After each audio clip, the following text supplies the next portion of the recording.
to stan, to be an overzealous or obsessive fan of a particular celebrity. Today, we explore the danger of stan culture.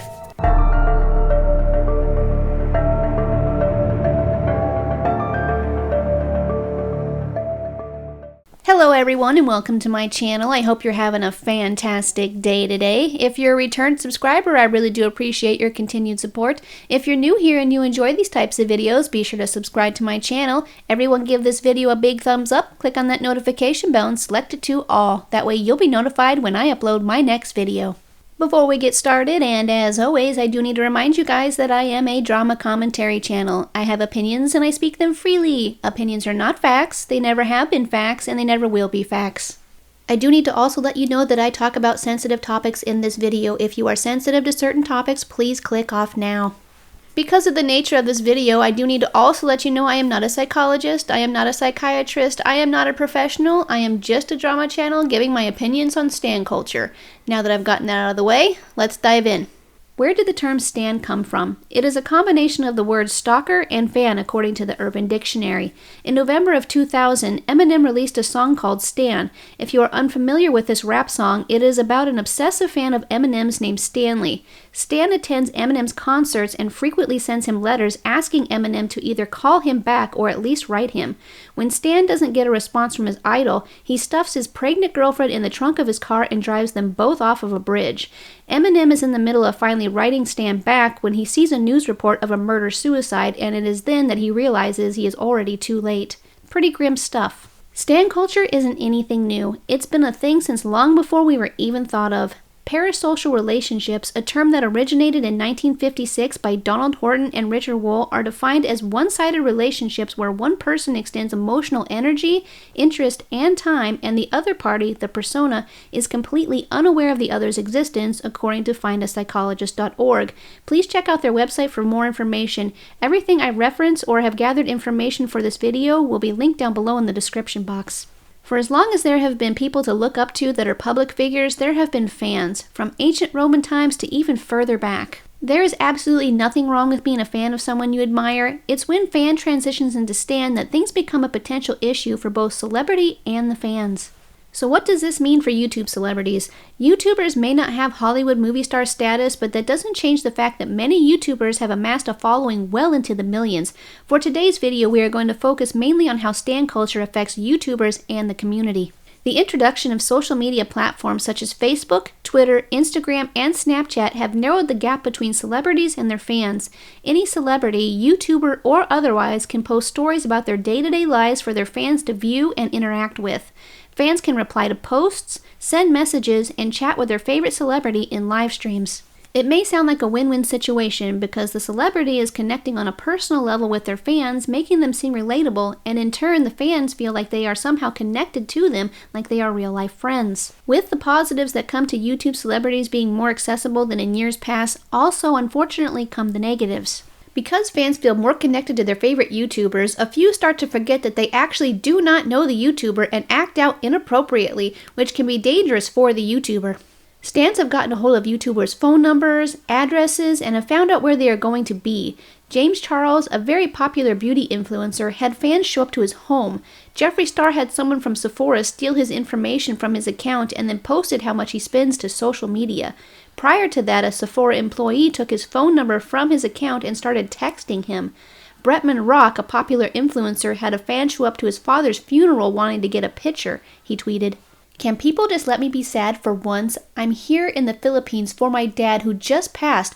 Don't come to my house and ask me for pictures. So many people showed up to my dad's funeral uninvited and started taking pictures of my dad and my family. Like, why? It's common sense. I just don't understand why people think it's okay to ask me for pictures when my eyes are literally swollen from crying. How are you gonna say, condolences, can we take a picture?" Then the stan had the audacity to get upset when Bretman Rock told them no and they were forced to leave. They tweeted, "I love Bretman so much and for him to deny me pictures like that broke my heart. So rude." It's disgusting how entitled a few of these stans feel. Because they feel that the YouTuber wouldn't be famous without them, they somehow feel they have the right to invade the YouTuber's privacy because they've made them who they are. When James Charles took to Twitter because he was frustrated with people showing up uninvited to his home, some people responded with the following. This person tweeted, Don't put your whole life on YouTube then. I personally don't know who you are, but just remember, without your fans, you'd be a nobody. Someone else tweeted, "You wish to be famous. Put up with it, or there are millions of makeup artists that your followers will replace you with in a minute. I've never heard of you, but with this attitude, never will either." No one, and I mean no one, should have their privacy invaded for any reason. You are entitled to nothing. They owe you absolutely nothing. The mindset of, well, if it wasn't for me and the rest of the fans, you'd be no one, is extremely scary and dangerous for at least 2 reasons.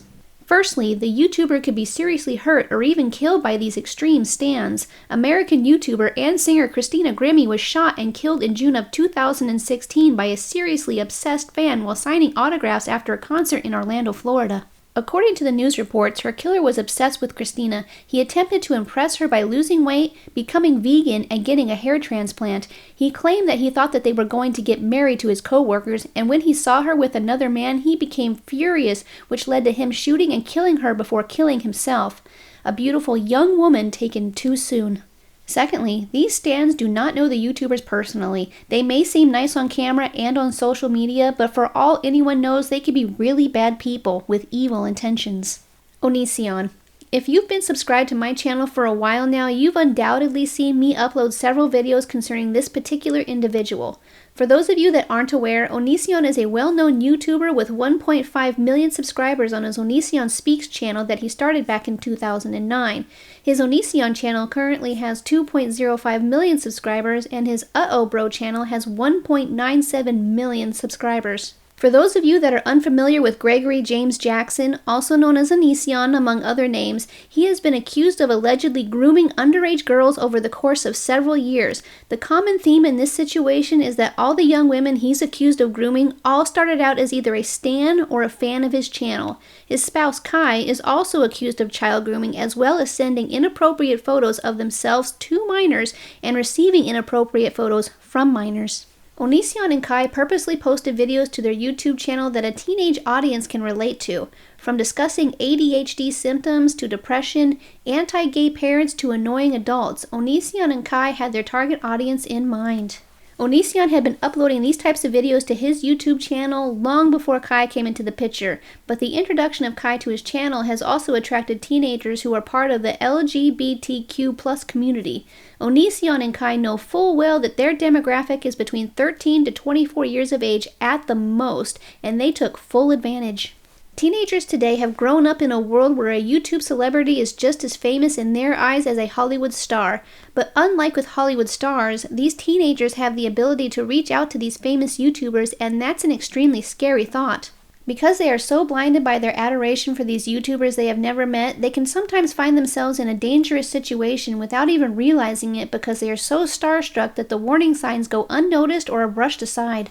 Onision used his fame to talk to an underage fan, and he convinced this person to fly out to meet him in a state where he could legally sleep with this person without being arrested for having an intimate relationship with a minor. Onision allegedly mentally abused this person regularly after separating them from their family, and it eventually led to this individual having a seizure, which he then recorded and put on YouTube but didn't seek medical attention.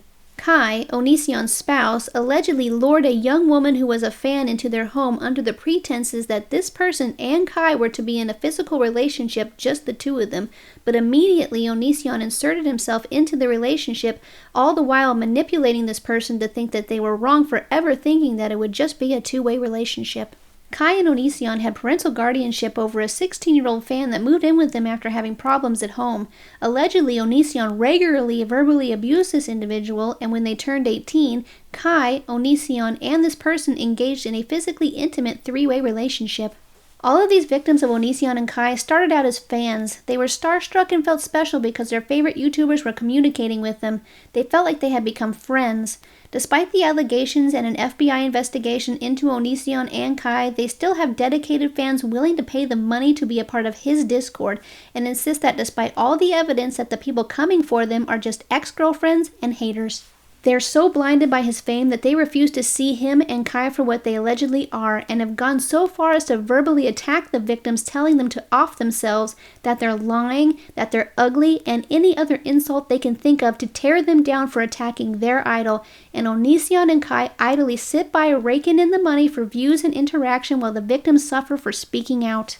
Onision and Kai aren't the only alleged YouTube child preds out there. Popular Minecraft YouTuber Marcus Wilton, also known as Lion Maker, admitted to having an intimate relationship with an underage fan he had groomed. He was arrested in 2016 for statutory R, possession of child P, and distributing child P. He spent 10 months in jail. YouTube star Austin Jones was charged with 2 counts of production of child P. Both of his victims were fans of his when he solicited for inappropriate images and videos. They were both 14 years old. The sad reality is that these young, impressionable teenagers can easily be manipulated, and sadly the world is full of evil people, even famous ones. I believe that it is extremely important for parents to monitor who their children are watching on YouTube and interacting with on social media. Will it be easy? Heck no. Kids are notoriously sneaky, so do the best that you can. Sit them down and have an honest conversation with them about the potential dangers, what warning signs to look for, and to come to you straight away if things escalate into something inappropriate. Let's move on to another issue with stan culture. Stans tend to lose sight of the fact that their favorite YouTubers are only human beings. They are prone to make the same mistakes just like the rest of us. When a fan's idol screws up, especially if it affects them, it crushes them. For example, Jeffree Star has a tendency to tweet at his fans in a not-so-nice way after he feels like he's been attacked, or he just doesn't care for something they said to him. Jeffree Star is a very reactionary person, and he'll tweet back at a stan in an unpleasant manner, and then he'll block them and then delete his tweet. Just recently, he blocked a stan for criticizing the sheet of stickers he put in his smallest holiday mystery box. This individual tweeted, "Holiday launches are expected to be the highlight of a brand's year. 2019 was incredible for Jeffree Star. Is this really how you treat your loyal fan and supporters, by giving them stickers in their holiday mystery box?" And Jeffree Star responded, "I just showed your message to the guy that spent hours drawing those stickers. He said you are rude and disgusting. My holiday collection was with Shane. Mystery boxes are fun and a mystery. Get over yourself. The entitlement is gross." He then blocked this person and then deleted his tweet. This person, who happened to be a huge stan of Jeffree Star, was crushed. They tweeted, "Well, I don't know why I have Twitter now. I literally only created it to keep up with my idol. I had no idea my opinion would cause this to happen. I wish you could have seen me defending you even after your hurtful words towards me." This crushed individual, after receiving backlash from their idol, deactivated their Twitter account shortly after. In another case, a makeup artist was criticized by Jeffree Star for tweeting him that they look very similar, almost like they could be sisters. Jeffree Star responded by saying, "I don't see any similarities." This MUA responded, "You guys know I love Jeffree more than any other influencer, and I've always been extremely supportive. I don't know how I feel about this. It's his opinion, obviously, but he could have been nicer about it. I said people say that doesn't mean it's a fact. I'm shaking and crying. I've never felt this much pain in my life. Everyone knows how much I love him and look up to him. I'm so confused and hurt." Obviously, Jeffree Star's tweet offended the MUA greatly, and an online Twitter battle ensued. The MUA flipped very quickly from stan to non-supporter in a heartbeat. The rose-colored glasses were swiftly and mercilessly ripped off of these unfortunate stans, and they finally saw their idol for what they truly are, human beings with flaws. But, unfortunately, some stans refuse to remove their rose-colored glasses, and they defend their YouTuber through hell or high water, even if it's blatantly obvious to the rest of us that the YouTuber has done or said something wrong. And the truly sad part is that these types of stans will have no issue verbally attacking those that dare question or criticize their idol. Some of them refuse to take a step back and objectively look at the situation with an open mind to see if just maybe the YouTuber needs to be held accountable for their actions. Earlier this year, Jaclyn Hill launched Jaclyn Cosmetics, and what should have been a damn near perfect launch since she had allegedly been working on her nude lipsticks for 5 years, turned into one of the most disastrous makeup launches in history, if not the actual worst. Lipstick Gate, as it came to be known, started when a customer noticed something off about the lipstick she received. She found hard lumps after using it a few times, became a little concerned, and decided it was best to reach out to Jaclyn Hill about it. She tweeted, "Why is my @Jaclyn Cosmetics decaf lipstick lumpy? @Jaclyn Hill, this can't be okay, right?" Jaclyn Hill responded in a very unprofessional manner by saying, "You posted swatches 2 days ago loving the lipsticks. Now you're wondering why it's lumpy? It's obvious the lipstick is used and not fresh from factory. Like any other lipstick, if you use it over other products, have dry lips, etc., things like this can happen." Almost immediately, the hardcore Jaclyn Hill stans started going after and attacking this fellow fan and customer without even waiting to see if there was any truth to the customer's claims. They called her a liar, a clout chaser, a hater, among many other things. This particular stan tweeted, "There always has to be some D-bag making something look bad just so they can rip the individual and or company. Stop, sweetheart." Another stan tweeted, "It looks like a bad case of NSA, hashtag need some attention." This stan wrote, "Looks like you got some chapped lips, baby girl. Maybe try putting some chapstick on next time before using lipstick to avoid this issue." For those of you who are unfamiliar with Lipstick Gate, it turned out that the first customer to bring attention to the contamination issue with the lipsticks wasn't the only one to receive a contaminated product. A large number of customers started to report similar issues, and some were even worse. A very sad and upset customer of Jaclyn Hill's tweeted, "I'm a ride or die for Jaclyn, so this makes me so sad. This is my Hustle lipstick. It doesn't look as bad as yours, but after watching Raw Beauty Christie's video, I feel so disgusted and don't want to use them anymore, which sucks because the formula and shade range is so beautiful." Jaclyn allegedly apologized to the first customer for responding so unprofessionally, but only after receiving many similar complaints, and even after she admitted that she was wrong and that there was a problem, it wasn't enough to stop the obviously blind stans from making more rude comments to the customer. A stan tweeted, "You don't have to apologize, some fans are too much." Another stan wrote, "She was an effing mole anyways." This stan wrote, "I'm honestly laughing at everyone's complaints. Thank God I don't work for your business. We wouldn't do good. People are ridiculous. Laugh out loud. All I see is people want free crap." This stan posted, "Girl, they just want to complain." And then there's this tweet, "Can't please everyone, Jaclyn. Some will love it, others will find flaws in everything." Popular YouTuber Raw Beauty Christie received the lipsticks, and she had the most disgusting looking lipsticks I had ever seen. Some were so bad that she had to put them under a microscope to get a better look. She found black fibers, white fibers, and hard balls embedded within the lipsticks. Raw Beauty Christie also took to Twitter and said, "All I can say is WTF," with a picture of the lipsticks with the nasty little fibers sticking out the top. Just gross. Jaclyn Hill responded by saying, "If any of you are receiving lipsticks like this, please know that this is not hair. My factory used brand new white gloves to do quality control, and they shed all over my product. We switched to rubber gloves 2 days ago and will make sure this never happens again." Pretty Pastel Please, another well-known YouTuber who purchased the entire collection of Jaclyn Hill Cosmetics nude lipsticks, found similar contaminants and more. She found shards of metal within the lipsticks, and also a sizable piece of plastic. After receiving a lot of backlash, Jaclyn Hill went on to make a video claiming that her lipsticks were not contaminated, were 100% safe to use, and that the ingredients are FDA approved, which is a lie by the way, because the FDA does not approve ingredients, only some dyes, and that those fibers were from the white fuzzy gloves that the staff had been wearing, and also from the white fiber towels they used to clean out the vats. There were a lot of holes, lies, and inconsistencies in her story, but I won't get into those. Please check out other drama channels for the full story on the situation. I'll be sure to link some down below in the description box. The point of all of this is that stans knowing absolutely nothing about what the original customer went through, and many others as well, attack them for bringing attention to a very serious matter, all because they think that no one should ever question the honesty, work ethic, or the morals of Miss Jaclyn Hill. As Rich Lux would say, "How dare you talk about Jaclyn Hill? She's my queen." Queen or not, the fact of the matter is that she effed up big time by cutting corners, and she deserved to be called out, and she needed to be held responsible. The stans that sent those customers massive amounts of hate for speaking out should not only feel ashamed but embarrassed, especially now that every customer received a refund for the lipsticks because, as it turns out, there was in fact a major quality control issue. If your favorite YouTuber finds themselves in drama or is being called out for shady practices or behavior, do not automatically assume that they are innocent. Not everyone is out for clout. Some, yes, of course they are, but the majority, I would say, are not, especially if they are paying customers and fans of the same YouTuber. Take a step back and look at what's going on from all sides before popping off.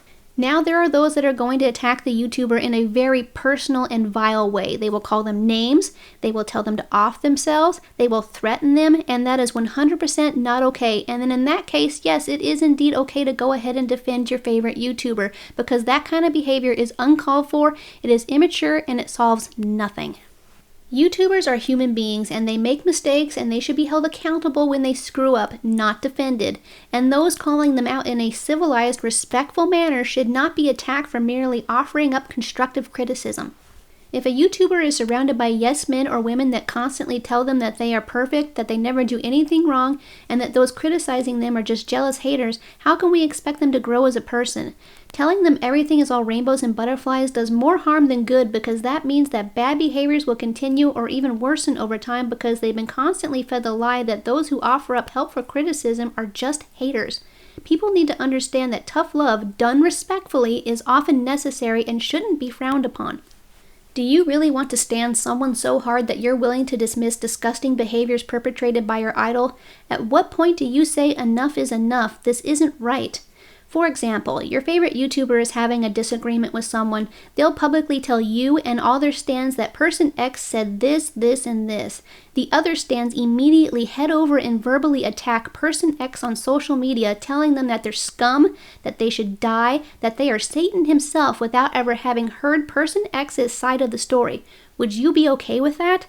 Would you be willing to participate in the massive onslaught of hate just because your favorite YouTuber told you a possibly fabricated story? I would hope not, but as we've seen time and time again, this happens frequently. There are two sides to every story, and then there's the truth. It's exceedingly foolish to take one side of a story at face value. The YouTuber could very well be manipulating their stans to do their bidding by seeking revenge on someone they don't like, whether it's justified or not. Onision is the perfect example of this. To this very day, he still has stans defending him despite all the evidence of him potentially, allegedly, being a child groomer. When his alleged victims would upset him, he would post videos about them, tweet about them, and these victims would receive hate messages into the thousands. Onision knew damn well what he was doing. He knew damn well his stans would take his word at face value, run with it, and attack his alleged victims, and that's exactly what he wanted. We as fans need to wake the heck up and remember that we actually do not know these YouTubers personally, and we likely never will. We only get a small glimpse into their daily lives, and we need to remember that we only see what they want us to see, and we hear only what they want us to hear. Think logically and question everything. They're not going to willingly show us how terrible they are. Well, aside from Onion Boy.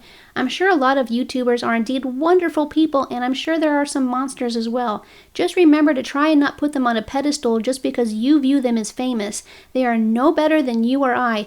Do them and yourself a favor and be a fan that isn't starstruck, a fan that is willing to remove the rose-colored glasses and call them out when they screw up. Question their motives. Always have the common sense to step back and look at all sides of a story rather than take it at face value and jump on that hate train. Now, I realize that I made it seem that stan culture and being a stan is downright horrible, but in all honesty, that isn't the case. As long as people don't take it too far, it can be a wonderful thing. I feel that it can create a wonderful, positive community at times. People that normally wouldn't have even considered talking to each other can come together as friends because of their shared fondness for their favorite YouTuber. When you look within the community of stans for a particular YouTuber, you can see support and kindness, not only given to the YouTuber, but the other stans as well.